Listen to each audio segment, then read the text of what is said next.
প্রথমে আমাদের ত্রিপুরা মোথার তরফ থেকে আপনাদেরকে অসংখ্য ধন্যবাদ।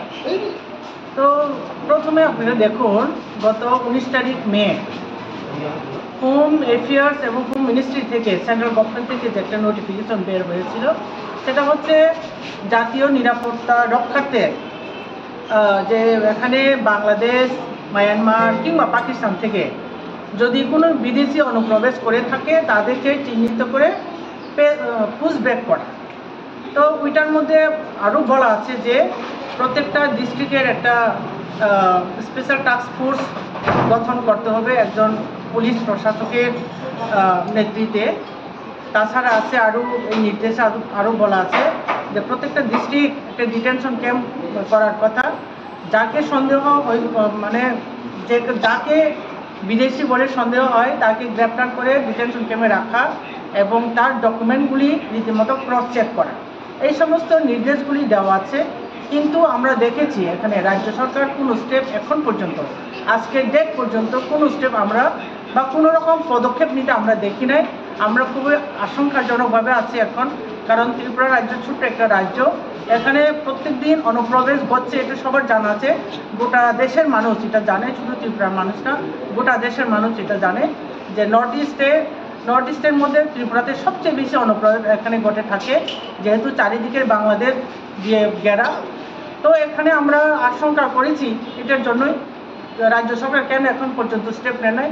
তো এখানে ওইটার মধ্যে আরও বলা আছে যদি কোনো রকম মানে পাবলিকের সহযোগিতা লাগে, পাবলিক 100বার সহযোগিতা করব, কোঅপারেট করব, সেই রকম। বা আজকে এখানে 532 ফ্যামিলি, প্রায় 1000-এরও বেশি আইডেন্টিফাই করা, এখানে পাবলিকের আইডেন্টিফাই এটা আমরা দিয়েছি এসডিএম এর হাতে, আমরা জমা করছি মেমোরেন্ডামের সাথে। তো এসডিএম যথারীতি বলে উনি দেখবেন ব্যাপারটা কি আদৌ জেনুইন কিনা, যে একটা বিষয়ে আমরা জমা করেছি আরও হতে পারে, উনি করবেন, ক্রস চেক করবেন, আইডেন্টিফাই করবেন, উনি এইগুলি আশ্বাস দিয়ে আমাদের। আর যে মেমোরেন্ডামের কথা, রাজ্যের কোনো যেহেতু কোনো রকম তাদের কাছে কোনো সরকারের তরফ থেকে কোনো রকম ইনস্ট্রাকশন এখন আছে না, যেহেতু সরকারি অফিসার, যেহেতু সরকারের ক্ষমতা ওনার থাকতে হবে, তো উনি বলেন যে ওনার তরফে যতটুকু সম্ভব দেখবেন, কথাবার্তা বলেন পরের সঙ্গে। তো এই আশ্বাসটুকু আমাদের আমাদের কাছে নির্বাচন থেকে জাতীয় নিরাপত্তা রক্ষা করা, পাবলিকের রক্ষা করা, এটা আমরা বেশি ইম্পর্টেন্স বলে মনে করি। আমরা ত্রিপুরা মোথার এটা নির্দেশ পার্টি বড় না, এখানে শুধু আমাদের ত্রিপুরাদের মানে ত্রিপুরাদের শুধু সম্ভব তা না, কিন্তু এখানে যা বাঙালি ভাই বোন তাদের সময় চলে, ছোট্ট রাজ্য না, ছোট্ট একটা রাজ্য, এখন যদি অনুপ্রবেশকে বাধা না দেয়, এখনো যদি এটা লিমিট না করে, তাহলে কই যাবে মানুষগুলি? যথেষ্ট পরিমাণে মানুষ আমাদের এখানে। এটা হচ্ছে আমাদের মানে যে প্রশ্ন করেছে উত্তর এক কথায় এটা না, আমরা ইলেকটেড কোনো এজেন্ডা, আমাদের যে নিরাপত্তা রক্ষার প্রশ্ন এবং ত্রিপুরা রাজ্যে রাজ্যবাসী যারা আছে সে পাহাড়ি বায়ু তাদের নিরাপত্তা রক্ষাটা আমাদের কাজ। ত্রিপুরা আমাদের মেইন ইস্যু হচ্ছে গ্রেটার ত্রিপুরা, সবাই চায়।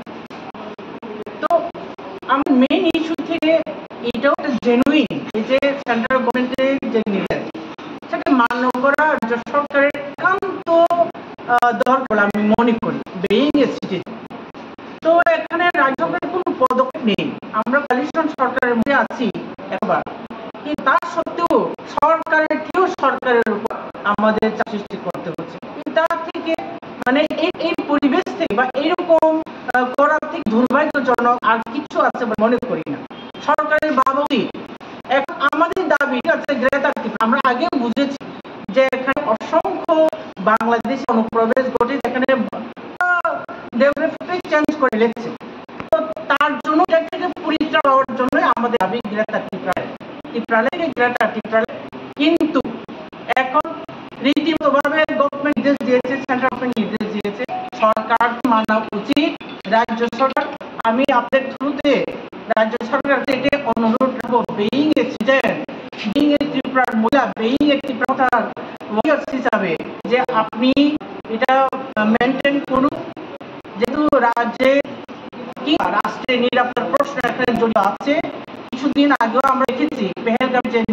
হত্যাকাণ্ড, বিদেশি বিদেশে চক্রান্ত বা ষড়যন্ত্র আছে বলে এইরকম ঘটনা সংঘটিত হয়েছিল।